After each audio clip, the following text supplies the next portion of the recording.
On Thanksgiving 2024, my daughter-in-law stood up in front of 17 family members and said, "Margaret, pack your things. You're moving to Sunshine Meadows Assisted Living on Monday. We've already paid the deposit, $8,500, so there's no backing out." I'm Margaret Eleanor Harrison. I'm 65 years old. I looked at her across my own dining room table, the table my late husband Robert and I bought at an estate sale in 1987, and I smiled. Then I said one word. Okay, if you're listening from somewhere far away, drop your city in the comments so I can see how far this has traveled. And please, stay with me until the end. You're probably wondering how a woman ends up getting evicted from her own home by her son's wife. Let me back up and tell you who I was before that Thanksgiving, before everything changed. My name is Margaret Eleanor Harrison, but everyone calls me Maggie. I was born on April 3rd, 1959, in Columbus, Ohio. I married Robert Harrison when I was 23 years old, June 12th, 1982, to be exact. We had one son, David, born in 1985. For 40 years, I was simply Robert's wife. That's what everyone knew me as. Robert was a commercial real estate developer. He worked long hours, traveled frequently, and I supported him from home. I raised David. I kept the house. I organized charity events. I was the smiling woman at every company dinner, every holiday party, every retirement celebration. People would say, "Oh, Maggie, she's never worked a day in her life. Lucky woman." And I would smile, because it was easier than explaining. Robert died 2 years ago, September 15th, 2022, heart attack. He was 67. One minute he was reading the newspaper in his study, and the next minute he was gone. The funeral was lovely. David cried. His wife Jessica held his hand and told me, "Don't worry, Mom. We're here for you. You won't be alone." At the time, I thought she meant it. 3 months after Robert's funeral, David and Jessica came to visit. We were sitting in my living room, this beautiful old Victorian house at 1247 Elmwood Avenue that Robert and I had restored together. Jessica was looking around with this expression I couldn't quite read. "Mom," David said, taking my hand, "Jess and I have been talking. You're all alone in this big house. Dad's gone. We're worried about you." "I'm fine, sweetheart," I said. "I have my book club. I volunteer at the library. I'm keeping busy. But what if something happens?" Jessica leaned forward. She was 32 then, blonde, beautiful, always perfectly dressed. "What if you fall? What if you get sick? There'd be no one here to help you." "I have my phone. I have neighbors." David squeezed my hand. "We want to move in. Just temporarily. Just until we figure out something more permanent for you." I should have said no. I should have seen it then. But I was lonely. The house was too quiet. I missed hearing voices, footsteps, life. "Temporarily?" I asked. 6 months, tops, David promised. "Just until we can find you a nice senior community, somewhere with activities and people your own age." I was 63. I went to the gym 4 times a week. I was in better shape than Jessica, but I smiled and said, "Okay, if it would make you feel better." That was December 2022. They moved in the day after Christmas, December 26th, 6 boxes and 3 suitcases. "We'll keep most of our stuff in storage," Jessica said. "We don't want to crowd you." The first month was nice. David cooked dinner sometimes. Jessica and I watched movies together. She asked about Robert, about our marriage, about how we'd built our life. I showed her photo albums. I told her stories. "You were so lucky," she said one evening, her eyes on a picture of Robert and me at the Grand Canyon in 1995. "To have a man who took care of everything. You never had to worry about money or work or any of it." "Robert worked very hard," I said quietly. "But you didn't have to," she smiled. "That must have been wonderful, just being a wife and mother." There was something in her voice, something sharp underneath the sweetness, but I ignored it. By February, things started to change. Small things at first. "Mom, do you really need to run the dishwasher every night?" Jessica asked. "The water bill is getting expensive. I've always run it nightly." "Well, things are different now. We're all sharing resources."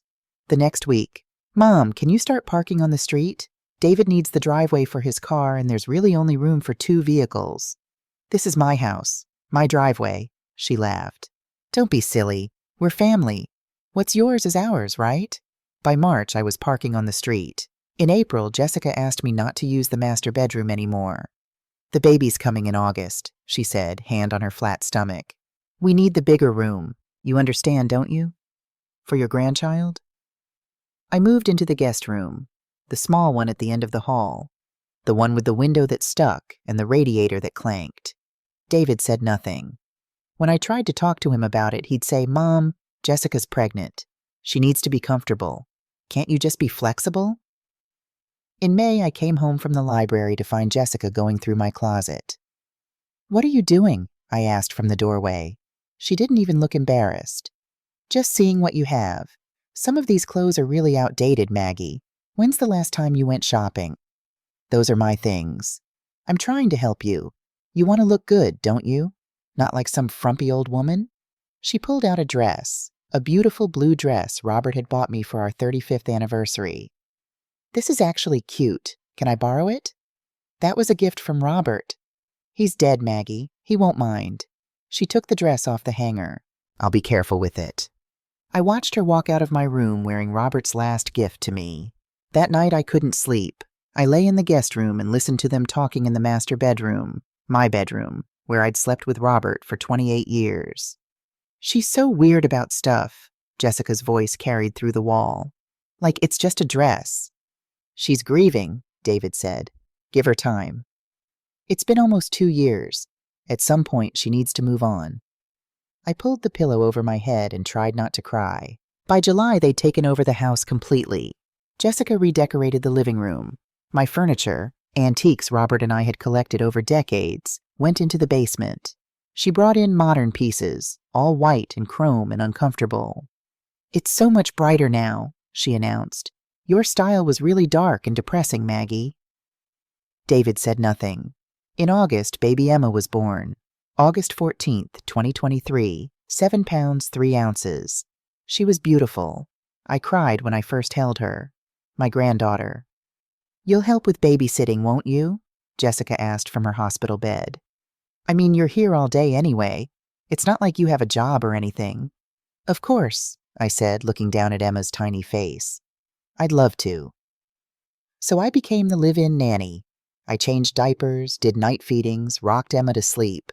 Jessica slept until 10 a.m. every day. When she finally came downstairs, she'd find me holding Emma and say, "God, don't you have anything better to do? You're making me feel guilty." "I'm happy to help."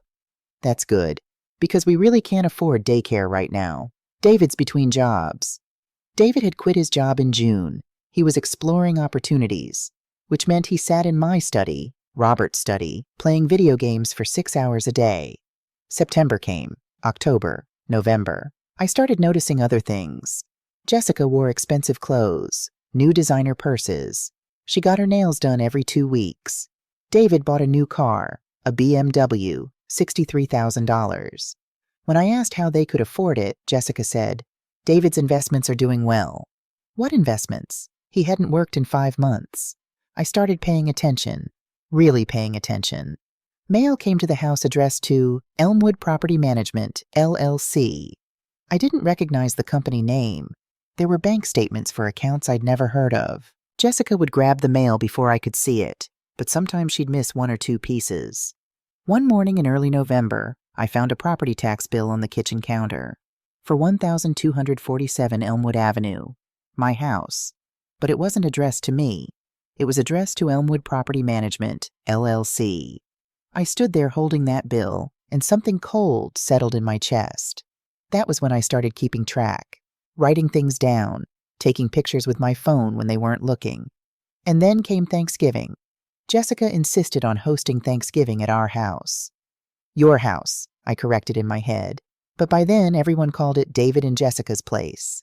She invited 17 people, her parents, her sister and brother-in-law, their 3 kids, David's college friends Tom and Amy, and their 2 children, and her grandmother. She didn't ask me if it was okay. She just started sending invitations. "Can I help with anything?" I asked 2 weeks before. "No, Mom, I've got it." Jessica was scrolling through her phone. "I'm hiring a catering company. 3-course meal, $2,400. It's going to be perfect." "That's expensive." "It's important to make a good impression." She finally looked at me. Oh, and Maggie, can you just stay in your room during dinner? It's going to be crowded, and honestly, 17 is already a lot. I stared at her. This is my house. It's David's childhood home, and he wants to share it with the people he loves. Don't make this difficult. She went back to her phone. Besides, you'd just be bored. These are all young people. You wouldn't fit in. I was 65. Jessica's grandmother was coming, and she was 83. I'll think about it, I said. There's nothing to think about. It's already decided. But I didn't stay in my room. On Thanksgiving Day, November 23, 2024, I came downstairs at 4 p.m. when the guests started arriving. I wore my gray wool dress, the one Robert always said made me look elegant. I'd done my hair, put on lipstick. Jessica's face when she saw me could have curdled milk. "Margaret," she said through clenched teeth. "What are you doing?" "Joining my family for Thanksgiving." "We talked about this." "No, you talked. I didn't agree." People were watching. Jessica's parents, Ellen and Richard, her sister Courtney. Everyone was standing in my foyer, holding wine glasses, looking uncomfortable. "Fine," Jessica said, her voice tight. "Sit wherever you want." The dining room table, my dining room table, was set for 17. Name cards at every place. I looked for mine, found it at the very end, farthest from the head of the table, squeezed between two of Courtney's children. I sat down. Dinner started. The catered food was beautiful. Turkey, stuffing, 3 types of potatoes, green beans with almonds, cranberry sauce with orange zest. Jessica kept standing up to direct the servers, telling everyone, "Isn't this amazing? I planned every detail myself." She didn't mention who was paying for it.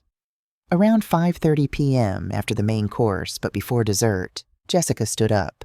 She tapped her wine glass with a fork. The conversation died. "I want to make an announcement," she said, smiling around the table. Her cheeks were flushed. She'd had 3 glasses of wine. "David and I have some exciting news." David looked confused. He clearly didn't know what was coming. "As you all know, we've been living here at David's childhood home for almost 2 years now, taking care of his mother after Robert passed away." She said taking care of, like she was doing me a favor. "And it's been wonderful. But we've realized something. This house is too much for one elderly person to maintain. It's too big, too old, too expensive."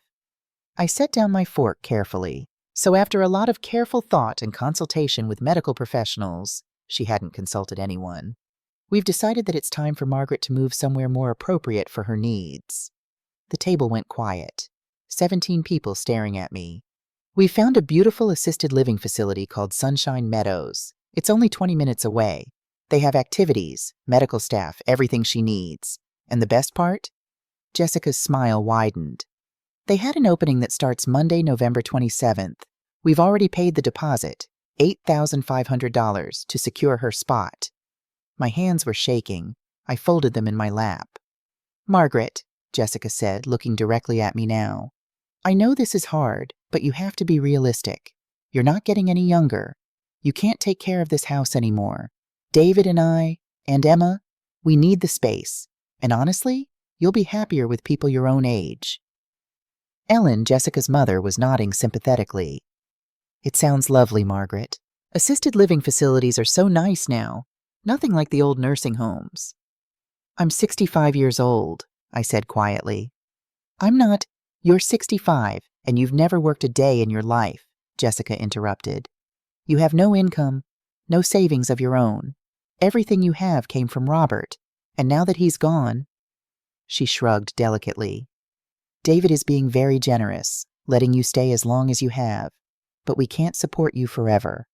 "Support me?" My voice came out strangled. "The mortgage, the utilities, the property taxes, it all adds up. We've been covering everything for 2 years. It's time for you to downsize." Jessica sat down, looking satisfied. "So pack your things this weekend. The movers come Monday morning at 9 a.m. Your room at Sunshine Meadows will be ready by noon." 17 people were watching me, waiting for me to cry, to beg, to make a scene. I thought about everything I'd found over the past 2 months. The property tax bill, the LLC, the bank statements, the lies. I picked up my water glass, took a sip, set it down carefully. Then I smiled at Jessica across the table I'd bought 37 years ago with my own money, and I said one word. Okay. The table went silent. Jessica blinked, clearly expecting a different reaction. Tears, maybe. Begging. An elderly woman clinging to her home. Okay, she repeated. Yes. Okay. I dabbed my mouth with my napkin, the linen napkins Robert and I bought in Ireland in 2003. If you'll excuse me, I'm not feeling well. I think I'll lie down. I stood up. 17 pairs of eyes followed me as I walked out of the dining room, through the foyer, and up the stairs to my small guest room at the end of the hall. I closed the door, locked it, sat on the edge of the bed. Then I opened my phone and looked at the photographs I'd been taking for the past 6 weeks. 43 photos. Documents, mail, screenshots. Evidence of something I didn't fully understand yet, but I was about to. Friday, November 24th, the day after Thanksgiving. I woke up at 6 a.m., same as always. Downstairs, the house was a mess from the party. 17 dirty wine glasses. Food dried on plates. The catering company wouldn't come to clean until Monday. Jessica and David were still asleep. Emma was awake in her crib, babbling to herself. I changed her diaper, gave her a bottle, and put her in her playpen with her toys. Then I went into David's office, what used to be Robert's study. I had maybe 2 hours before they woke up. I needed to make them count. The desk drawers were locked, but I knew where David kept the key. Same place he'd kept it when he was 16, inside a hollowed-out copy of The Great Gatsby on the bookshelf. Some things never change. I opened the first drawer. Inside, I found a folder labeled Elmwood Property Management, LLC. My hands were steady as I opened it. Inside were articles of incorporation. The company was registered on January 15, 2023, 1 month after David and Jessica moved in with me. The registered agent was David Robert Harrison, my son. But what made my breath catch was the attached document. A quitclaim deed for 1,247 Elmwood Avenue, transferring ownership from Margaret Eleanor Harrison to Elmwood Property Management, LLC, signed on February 3, 2023. My signature was at the bottom, except I'd never signed it. I took out my phone, photographed every page. 3 documents, front and back. Evidence number 44 through 49. I kept looking. In the second drawer, I found bank statements for an account at KeyBank. Account number 4-782-9933-1847. Elmwood Property Management, LLC's business account. The first statement was from March 2023. Opening balance, $127,000. Where did $127,000 come from? I flipped through the statements. March, April, May, June. Monthly deposits ranging from $8,500 to $12,000. By September 2023, the account balance was $286,443. My hands started shaking then. I photographed every statement. Evidence number 50 through 62. The third drawer had a file labeled Rental Properties. Inside were documents for 3 addresses: 1,247 Elmwood Avenue, Columbus, Ohio, 43201-892 Riverside Drive, Apartment 4C, Columbus, Ohio, 43215. 1556 Maple Street, Columbus, Ohio, 43219, 3 properties. But I only owned 1 house, didn't I? I opened the Elmwood Avenue folder first. Inside was a rental agreement dated March 1st, 2023. Monthly rent, $3,800. Tenant name, Chen Family Trust. Someone was renting my house, the house I was living in. The Riverside Drive folder. Monthly rent $2,100. Tenant, Sarah Mitchell. Lease began April 2023. Maple Street. Monthly rent $2,400. Tenant, James Rodriguez. Lease began May 2023. Total monthly rental income, $8,300. I sat back in Robert's chair, David's chair now, and tried to understand. My son had somehow transferred my house into an LLC. Then he'd been collecting rent on it for 8 months, plus rent on 2 other properties I didn't know existed. Where did those other properties come from? I heard movement upstairs, Jessica's footsteps in the master bedroom. I quickly photographed everything, the rental agreements, the property addresses, the tenant names, evidence 63 through 71. Then I put everything back exactly as I'd found it, locked the drawers, and replaced the key in Gatsby. By the time Jessica came downstairs at 9:47 a.m., I was in the kitchen making coffee. "Morning," she said, not looking at me. She poured herself a cup. "Did you start packing yet?" "Not yet." "Well, you should. Monday's coming fast." She took her coffee into the living room. I waited until I heard the TV turn on. Then I went back upstairs to my room and opened my laptop. The laptop Robert bought me in 2019 that everyone assumed I only used for email. I typed in the address, 892 Riverside Drive, apartment 4C. Property records showed it was purchased on March 28, 2023 for $175,000. Cash purchase. Owner, Elmwood Property Management, LLC, Maple Street. Purchased April 15, 2023 for $189,000. Cash purchase. Same owner. So between March and May, someone had spent $364,000 buying 2 investment properties. The LLC account only had $127,000 in March. Where did the other $237,000 come from?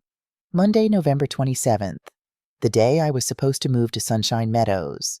The movers never came. At 8 a.m., I was sitting in the kitchen when Jessica came downstairs. "Where are the movers?" she demanded.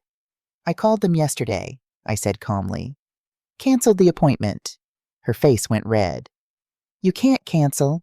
We already paid the deposit for Sunshine Meadows." "Then I guess you wasted $8,500. I took a sip of my coffee.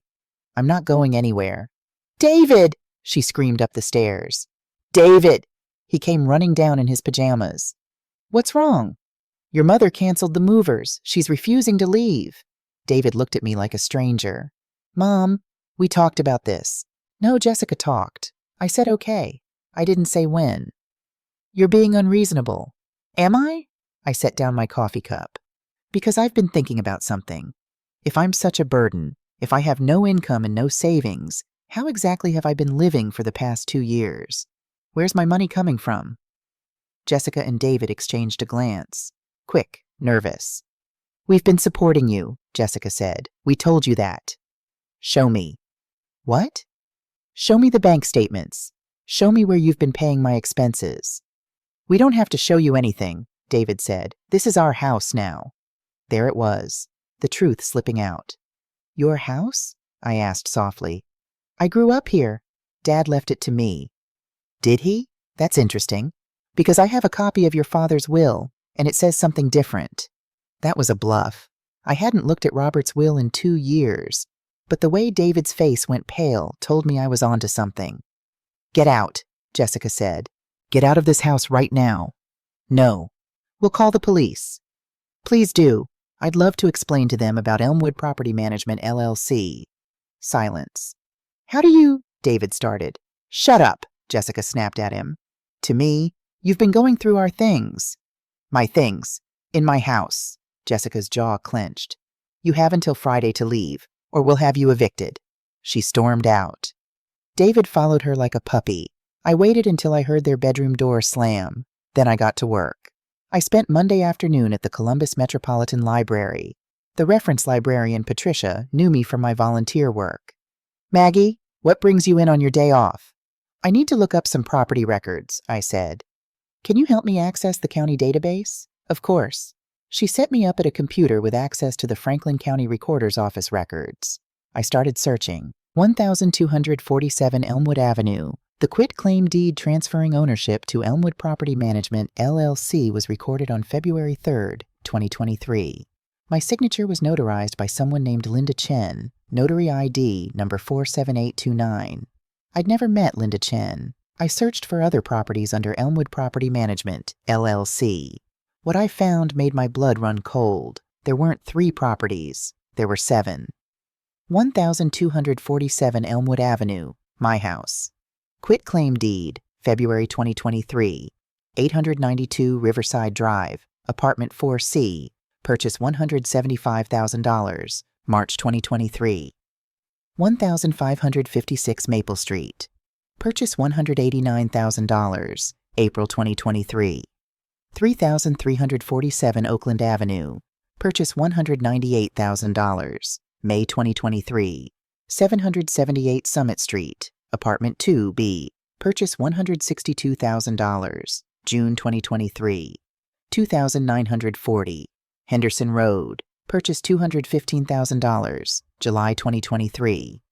1,823 Northwest Boulevard, purchase $234,000, August 2023. 7 properties. Total purchase price for the 6 rentals, $1,173,000. Plus my house, which was worth approximately $425,000. Total portfolio value, $1,598,000.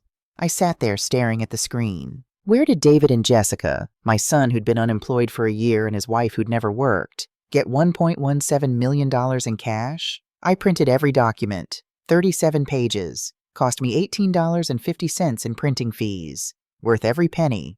Tuesday, November 28th. I drove to KeyBank on East Broad Street, the same branch where Robert and I had banked for 30 years. The manager, Thomas Walsh, recognized me immediately. "Mrs. Harrison, I haven't seen you since... I'm so sorry about Robert."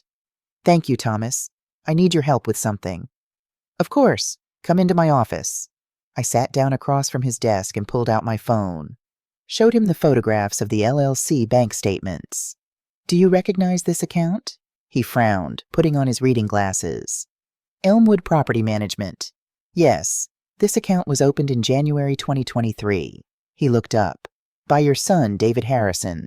You were listed as a beneficial owner of the LLC." "I was?"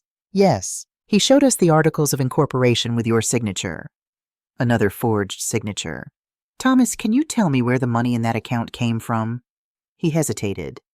"Mrs. Harrison, I'm not sure I can share." "Please, someone is stealing from me. I need to know." He looked at me for a long moment. Then he typed something into his computer. "The initial deposit of $127,000 came from a loan." "What kind of loan?" "A reverse mortgage on your property at 1247 Elmwood Avenue." "My house. They'd taken out a reverse mortgage on my house." "And the subsequent deposits?" "Rental income, according to the notation, $8,300 monthly, like clockwork." "What about the withdrawals?" Thomas scrolled through the screen. "Large cash withdrawals for property purchases, March through August 2023. 6 separate withdrawals totaling," he paused, "totaling $1,173,000. But the loan was only $127,000. Where did the rest come from?" Thomas clicked something else. His face changed. "Oh, what?"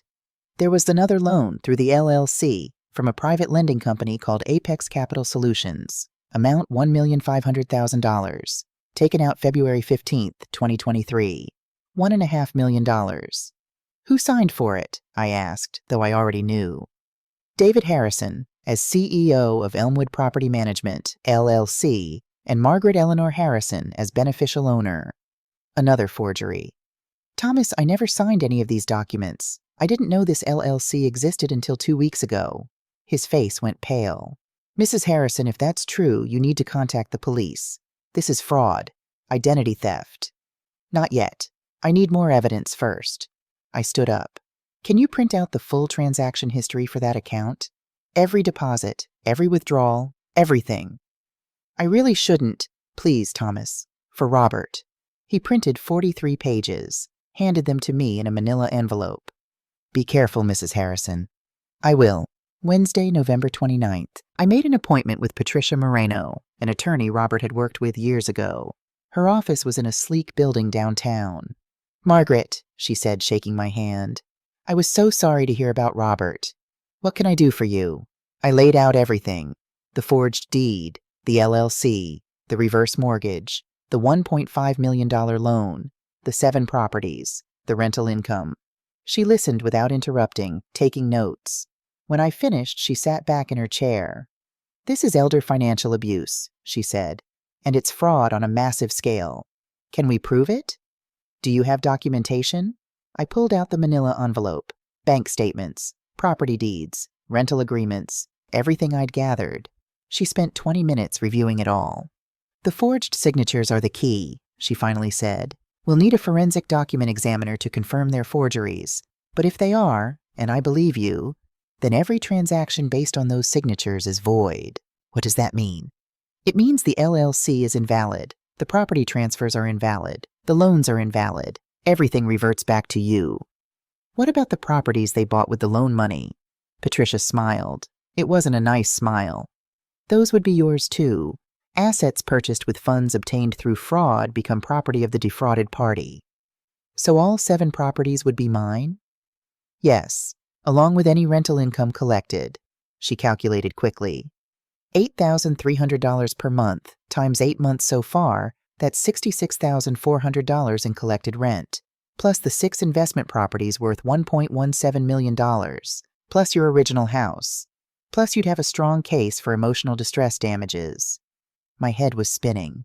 How long would this take? With this much evidence?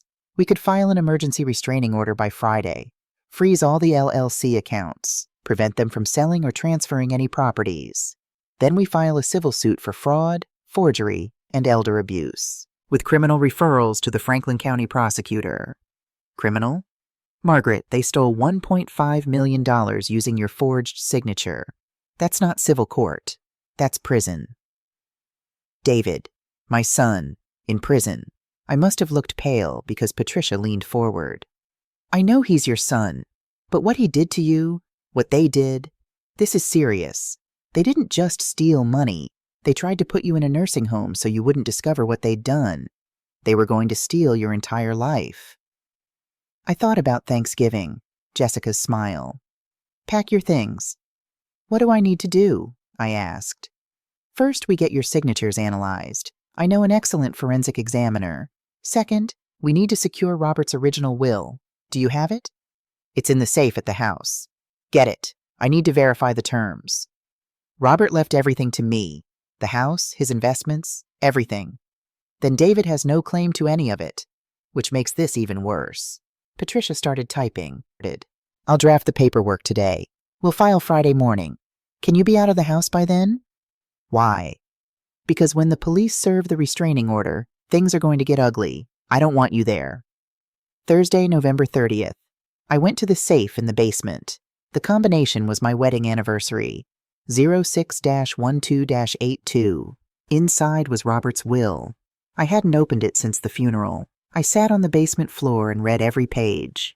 Robert had been thorough. Everything was left to me. The house, his investment accounts, his life insurance, his shares in Harrison Development Corporation. Everything. But there was something else. A document I didn't remember. A codicil, dated September 10th, 2022, 5 days before Robert died. In it, Robert had established a trust, the Harrison Family Trust. Beneficiary, Margaret Eleanor Harrison. Successor trustee upon Margaret's death, David Robert Harrison. But only upon my death, and the trust held something I didn't know existed. Robert's shares in Harrison Development Corporation, the commercial real estate company he'd founded 40 years ago, weren't just a small investment. According to the codicil, Robert owned 60% of the company. Controlling interest. The company was valued at $47 million, which meant Robert's shares were worth approximately $28.2 million, all left to me. I sat there holding that document, and suddenly everything made sense. David knew about the trust. He must have found it after Robert's funeral. He knew that when I died, he'd inherit $28.2 million. But if I lived another 20 or 30 years, he'd never see that money. Unless he could have me declared incompetent. Put me in assisted living. Take control as my guardian. Then the money would be his. Sunshine Meadows wasn't about my safety. It was about stealing my inheritance. I photographed the will and the codicil. Then I put everything back in the safe exactly as I'd found it. Upstairs, I could hear Jessica on the phone. I don't know. She won't leave. No, she's being completely unreasonable. I told you she's losing it. We might have to get a psych evaluation. Yes, incompetence petition. That's what the lawyer said. They were already working on it. Plan B. I went to my room and called Patricia Moreno. I found something, I said. Robert's trust. I'm worth $28.2 million. Silence on the other end. Then, oh my God. Margaret, this isn't just about the house anymore. I know. They were trying to steal nearly $30 million. I know. We need to file immediately. Tomorrow morning, first thing. Can you be at my office at 8 a.m.? I'll be there. Friday, December 1st, 8 a.m., Patricia's office. She had 3 other attorneys with her and a forensic document examiner named Dr. Richard Foster. Dr. Foster examined the signatures on the LLC documents, the quitclaim deed, the loan applications. It took him 45 minutes. "These are forgeries," he said finally. "All of them. The pressure points are wrong. The letter formation is inconsistent with the known exemplars of Mrs. Harrison's genuine signature. And look here," he pointed to the deed. "This signature was traced. You can see the hesitation marks." "Can you testify to that in court?" Patricia asked. "Absolutely." She turned to me. "We're filing in 1 hour. Emergency petition for restraining order, fraud claim, and criminal referral. Are you ready?" Was I ready to destroy my son's life? To send him to prison? I thought about Thanksgiving, about Jessica's smile, about the words, "pack your things." I thought about Robert, working 70-hour weeks for 40 years to build something to leave his family. I thought about them trying to steal it all. I'm ready. At 10:47 a.m., the Franklin County Court issued an emergency restraining order. All assets of Elmwood Property Management, LLC, were frozen. All 7 properties were placed in receivership pending investigation. David Harrison and Jessica Harrison were prohibited from selling, transferring, or encumbering any property, and they were ordered to appear in court Monday, December 4th at 9 a.m. Patricia called me at 11:15. "It's done. The sheriff is serving them now." I was sitting in a coffee shop 3 blocks from my house. I'd left that morning before David and Jessica woke up. "What happens next?" I asked. "Monday's hearing. The judge will review the evidence. If he agrees there's fraud, and he will, he'll transfer everything back to you pending the criminal investigation." "And David and Jessica?" "They'll be arrested, probably Monday afternoon." My coffee had gone cold. I couldn't drink it anyway. "Margaret," Patricia said gently, "you're doing the right thing." "Then why does it feel so terrible?" "Because he's your son, and you're a good person. But good people don't let themselves be destroyed to spare bad people the consequences of their choices." I spent the weekend at a hotel, the Hampton Inn on Olentangy River Road, room 307. I charged it to my credit card, the one in my name that David and Jessica didn't know about. Saturday, David called me 17 times. I didn't answer. Sunday morning, I got a text from Jessica. "You're destroying your own family. David is devastated. How can you do this to your son, to your granddaughter?" I blocked her number. Sunday afternoon, I went to visit Robert's grave. Oak Grove Cemetery, Section 14, Plot 287. I sat on the cold ground next to his headstone. "I found it, Robert. The trust, the company shares, everything you left me." I traced his name carved in the granite. "David tried to take it. He tried to take everything, but I stopped him." The wind blew through the bare trees. "I don't know if I'm doing the right thing. He's our son. But he pushed me down, Robert. He tried to erase me. And I can't let that happen." I sat there until the sun started to set. Then I drove back to the Hampton Inn and prepared for Monday. Monday, December 4th, 8:45 a.m., Franklin County Courthouse, Courtroom 6B. I sat in the front row with Patricia Moreno on my left and Dr. Richard Foster, the forensic document examiner, on my right. Across the aisle, David and Jessica sat with their attorney, a young man named Brandon Pierce, who looked like he'd graduated law school last week. David wouldn't look at me.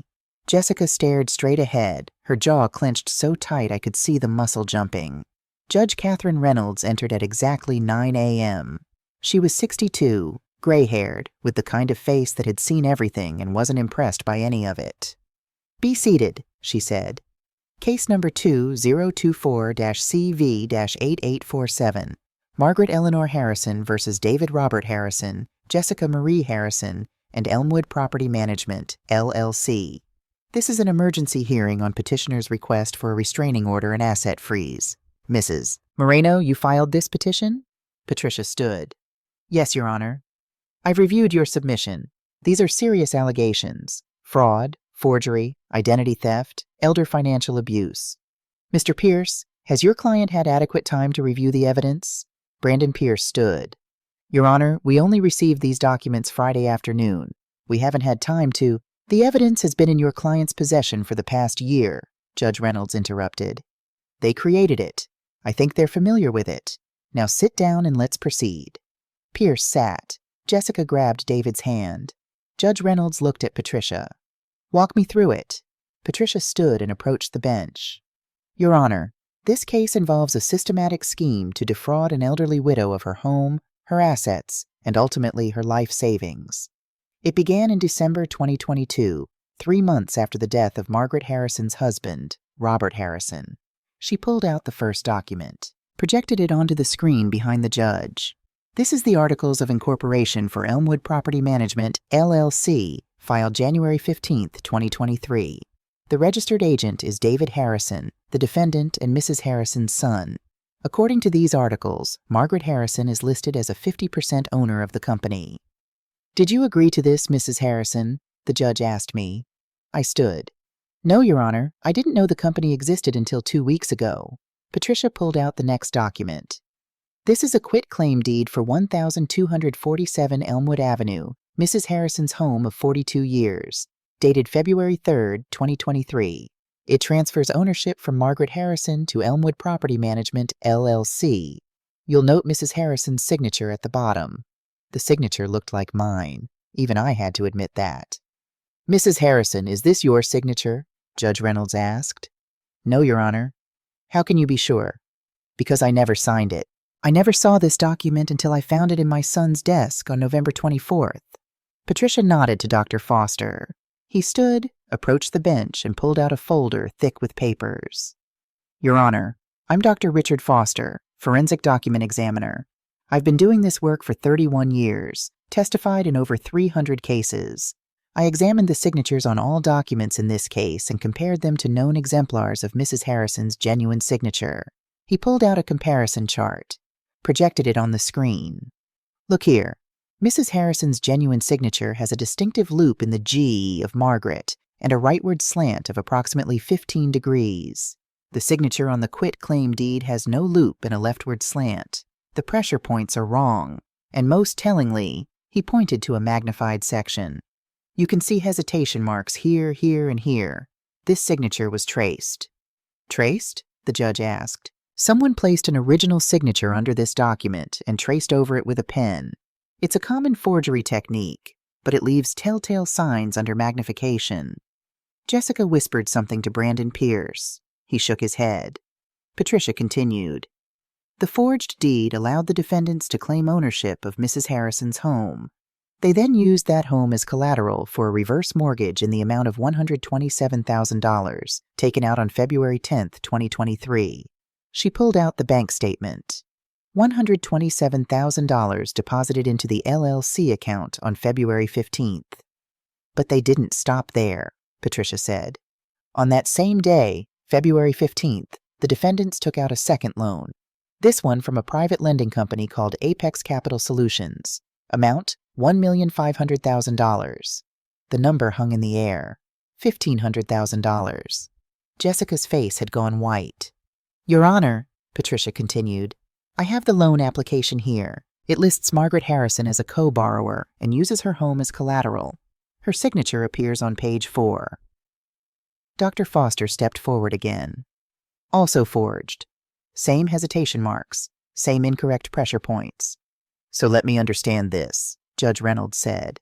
The defendants forged Mrs. Harrison's signature to steal her house, then forged it again to borrow $1.5 million against that house? Correct, Your Honor. What did they do with the money? Patricia pulled out the property records.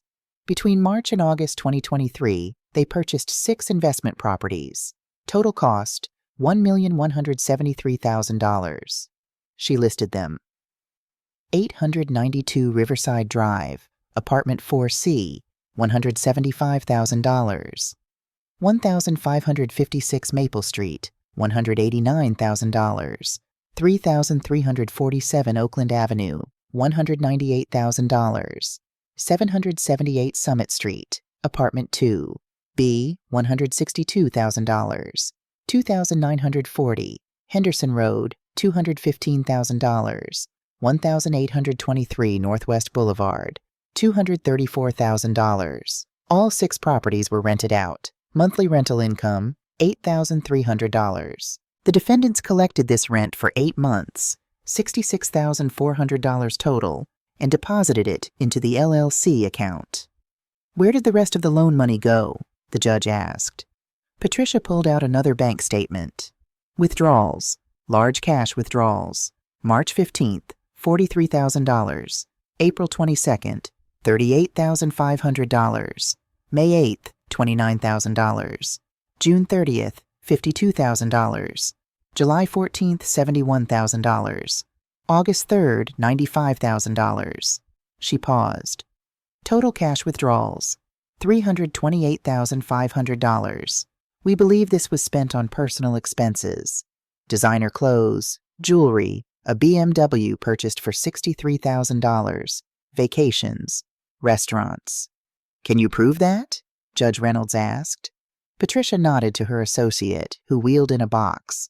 Credit card statements, receipts, social media posts showing the defendants wearing expensive items, driving expensive cars, eating at expensive restaurants.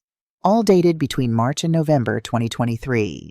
Total documented personal spending, $287,443. David finally looked up. His eyes met mine across the courtroom. He looked empty, like he knew it was over. Your Honor, Patricia said quietly, while the defendants were spending hundreds of thousands of dollars on themselves, they were telling Margaret Harrison that she was a burden, that she had no money, that she'd never worked a day in her life, and needed to be placed in assisted living because they could no longer afford to support her. She pulled out one more document. This is a receipt for an $8,500 deposit paid to Sunshine Meadows Assisted Living Facility on November 20th, 2024, 4 days before Thanksgiving. The defendants were planning to move Mrs. Harrison out of her own home, the home they'd stolen from her, and place her in a nursing facility. I'm 65 years old, I said, standing up. My voice shook. I go to the gym 4 times a week. I volunteer at the library. I'm in perfect health. They wanted me in assisted living so I wouldn't discover what they'd done. Judge Reynolds took off her glasses and rubbed her eyes. Mr. Pierce, she said, I'm going to give you one chance. Does your client have any defense to these allegations?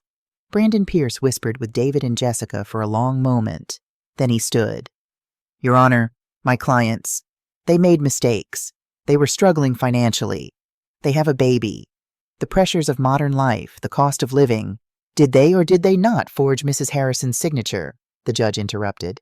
Silence. Did they or did they not steal her house? More silence. Did they or did they not borrow $1.5 million in her name? Brandon Pierce sat down slowly. No defense, Your Honor. Judge Reynolds looked at David and Jessica. Stand up. They stood. Jessica was crying silently. David looked like he might vomit.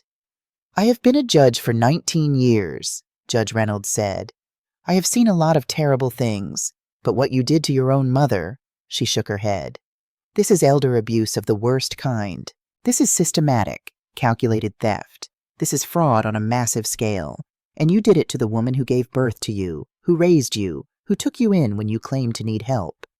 Your Honor, please, Jessica started. Be quiet. The judge's voice was ice. Here is my ruling. All assets of Elmwood Property Management, LLC, are hereby transferred to Margaret Eleanor Harrison, effective immediately. That includes all 7 properties, all rental income collected to date, and all funds remaining in the LLC account. She looked at her notes. The current account balance is $43,287. That, plus the 6 investment properties valued at $1.17 million, plus Mrs. Harrison's original home valued at $425,000, plus $66,400 in collected rent, equals approximately $1.7 million in assets. Patricia was writing everything down. Furthermore, the judge continued, the reverse mortgage and the Apex Capital loan were obtained fraudulently. I'm ordering both loans void. Mrs.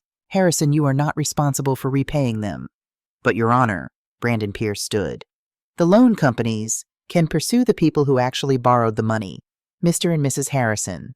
She looked at David and Jessica. You borrowed $1.6 million. You spent $1.5 million. You now owe every penny to Apex Capital Solutions with interest. Jessica collapsed into her chair.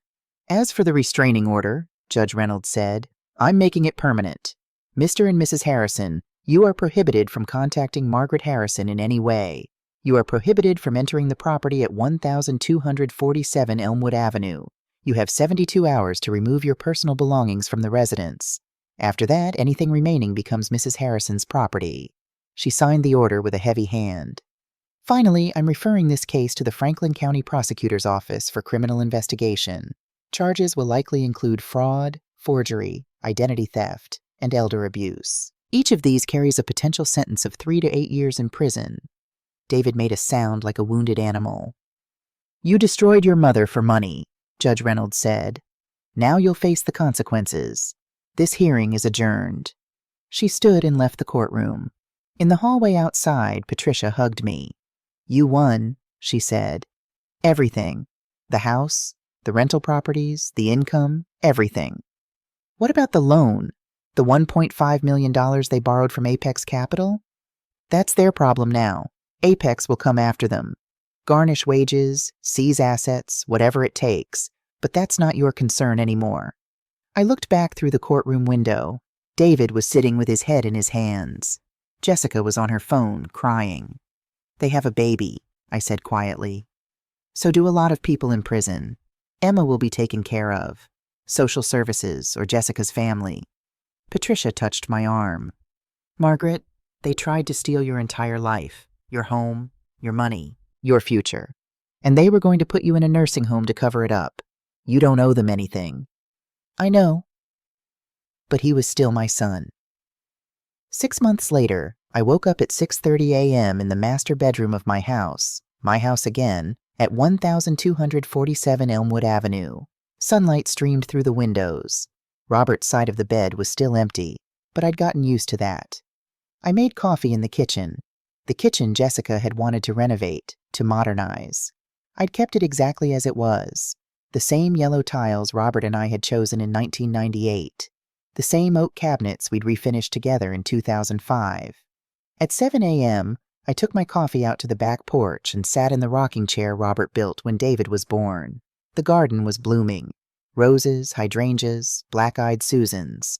I'd spent the spring replanting everything Jessica had torn out. My phone buzzed. A text from Patricia Moreno. Rental deposit from Oakland Avenue cleared. $8,300. Total monthly income now $8,300 from 6 properties. You're officially a real estate mogul. I smiled. After the court case, I'd hired a property management company to handle the 6 rental properties. They found good tenants, collected rent, handled maintenance. Every month, $8,300 deposited into my account. Plus, I still had the $43,287 from the LLC account.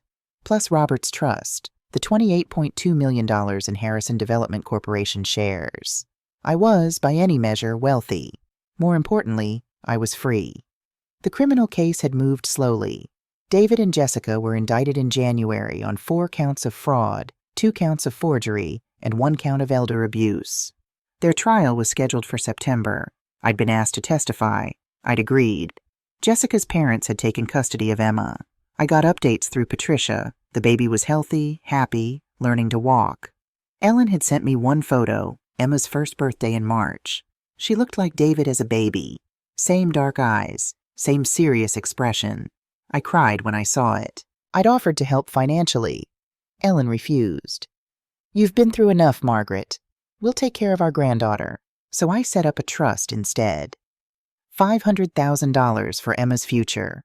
College, medical expenses, whatever she needed. Ellen couldn't refuse a trust. David had written me one letter. It came in April, forwarded through Patricia's office. Mom, I don't expect you to forgive me. I don't forgive myself. What we did was unforgivable. I want you to know it wasn't the plan from the beginning. When we moved in, I really did just want to help you. But then I found Dad's trust documents. I saw the $28 million, and something in me broke. Jessica and I were drowning in debt. Her student loans, my failed business ventures. We owed $340,000, and there you were, sitting on a fortune, and I was your only child. It felt unfair. I told myself we'd pay it back. that we were just borrowing against my inheritance, that you'd never even miss it. But then it got bigger. The properties, the spending, the lies. We were in too deep to stop. When you found out, Jessica panicked. She's the one who suggested Sunshine Meadows. She said if you were declared incompetent, I could take control of the trust. I went along with it because I was a coward. I pushed you down, Mom. Maybe not physically, but I pushed you out of your own life. And I'll spend the rest of mine regretting it. I don't ask for your forgiveness. I just want you to know, somewhere inside the man who did this to you, there's still the boy who loved you. He's just buried under a lot of shame. David, I read that letter 7 times. Then I put it in a drawer and tried to forget about it. But I couldn't. On a Tuesday in May, I drove to the Franklin County Jail. Visitor hours were 1 to 3 p.m. David was being held on $500,000 bail, which he couldn't afford. He'd been in jail since January. They brought him out in an orange jumpsuit. He'd lost weight. His hair was cut short. He looked like a stranger. We sat across from each other with a plexiglass divider between us. Picked up the phones. "Mom," he said. His voice cracked. "You came." "I came." We sat in silence for a long moment. "How's Emma?" he finally asked. "Beautiful. Healthy. Your mother-in-law sends me pictures." "I'm glad." He pressed his hand against the glass. "I'm so sorry." "I know. I destroyed everything. Our family, my marriage, your trust in me, everything Dad built." "Yes," I said. "You did. Can you ever forgive me?" I thought about that. About Thanksgiving. About the forged signatures. About pack your things. About being dismissed in my own home, told I was a burden while they spent my money. "I don't know," I said honestly. "Maybe someday, but not today." He nodded, tears streaming down his face. "That's fair." "David, why? Really, why did you do it?" He wiped his eyes. "Because I was weak. Because I wanted the easy way. Because I convinced myself I deserved it." He looked at me. "And because somewhere along the way, I forgot who you were. I saw you as an old woman, a burden, someone in my way. I forgot you were my mother." "I'm 65 years old," I said. "I buried my husband. I raised you alone after your father worked himself to death building something to leave us. I volunteered at your school for 12 years. I taught you to read, to tie your shoes, to drive a car. I was there for every baseball game, every school play, every college visit. I was your mother for 40 years. I know. And you threw me away for money. I know." He put his head down. "I know." I left the jail at 2:47 p.m., drove home through the spring sunshine. That night I called Patricia. "I want to make a statement at his sentencing," I said. "Are you sure?" "Yes." "What do you want to say?" I thought about David, about the little boy who used to climb into my bed during thunderstorms, about the teenager who brought me flowers every Mother's Day, about the man who pushed me down. I want to say that what he did was unforgivable, but he's still my son, and I don't want him to spend the rest of his life in prison. "Margaret, the prosecutor is asking for 8 years. "I know, but I'm the victim. My statement carries weight. I want to ask for leniency, maybe 3 years. With good behavior, he could be out in 2. "Why?" Patricia asked. "After everything he did?" "Because Emma needs a father. Because people can change. Because I don't want to become the kind of person who destroys her own child, even if he tried to destroy me. You're a better person than I am." "No," I said. "I'm just tired of being angry." I finished my coffee on the porch at 8:30 a.m. Mrs. Chen from next door waved as she walked her dog. "Morning, Maggie. Garden looks beautiful." "Thank you. How's your daughter?" "Starting medical school in the fall." We chatted for a few minutes about her daughter, about the neighborhood, about the new coffee shop opening on High Street. Normal things. Good things.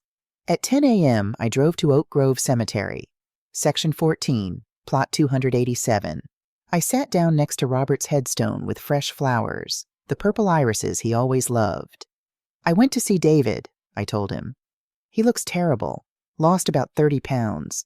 He cried the whole time. The wind rustled through the trees. I'm going to ask the judge for leniency at his sentencing. I know you'd probably want me to let him face full consequences.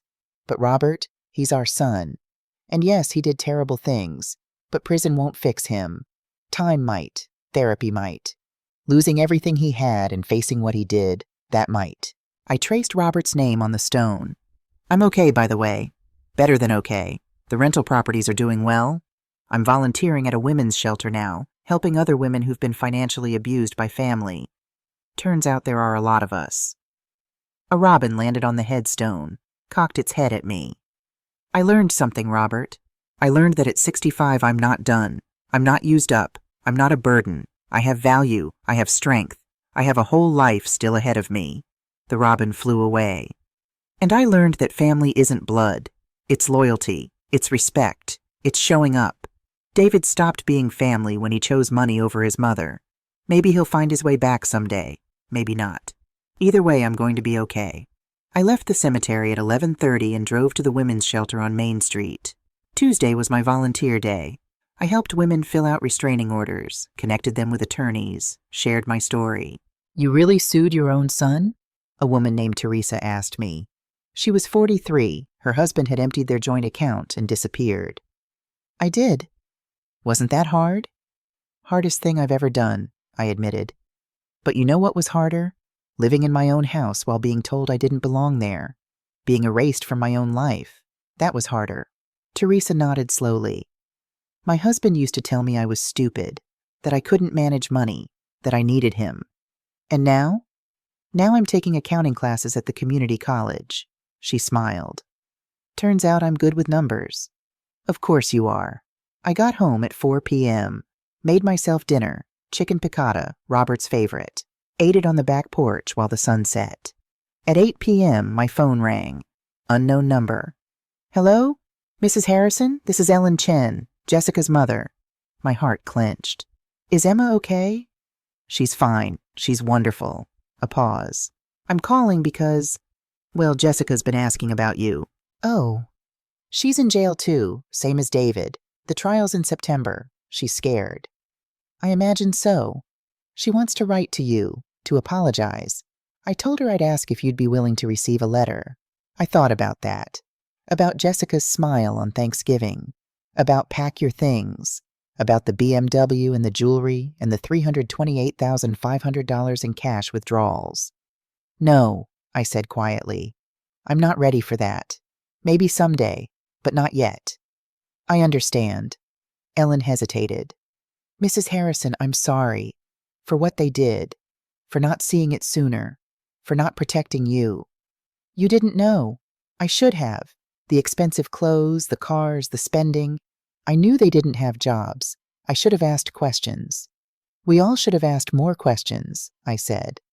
But we can't change the past. We can only move forward. Emma asks about you sometimes. She sees your picture and points. My eyes filled with tears. She's too young to remember me. Maybe. But I show her your picture anyway. I tell her about her grandmother Margaret, the strong woman who wouldn't let anyone push her down. That night I sat in the living room, my living room, with my furniture back from the basement, and thought about everything that had happened. A year ago, I was being told to pack my things, being dismissed as a burden, a relic, someone who'd never worked a day in her life. Now I owned 7 properties worth $1.7 million. I had $28.2 million in trust assets. I had a purpose, helping other women at the shelter. I had my dignity back. And I had learned something important. The greatest victories are quiet ones. I didn't scream at David and Jessica. I didn't make a scene. I didn't seek revenge. I just said okay. And then I built my case, methodically, carefully, with evidence and documentation and professional help. I proved that at 65 I wasn't weak. I wasn't helpless. I wasn't done. Sometimes the most powerful thing you can do is stay calm. Observe. Document. Wait for the right moment. And then strike with precision. I've learned that family isn't who shares your blood. It's who shows up, who respects you, who sees your value. I've learned that money doesn't corrupt people. It reveals who they already were. I've learned that being underestimated is sometimes the greatest advantage you can have. And I've learned that at 65, my life isn't ending.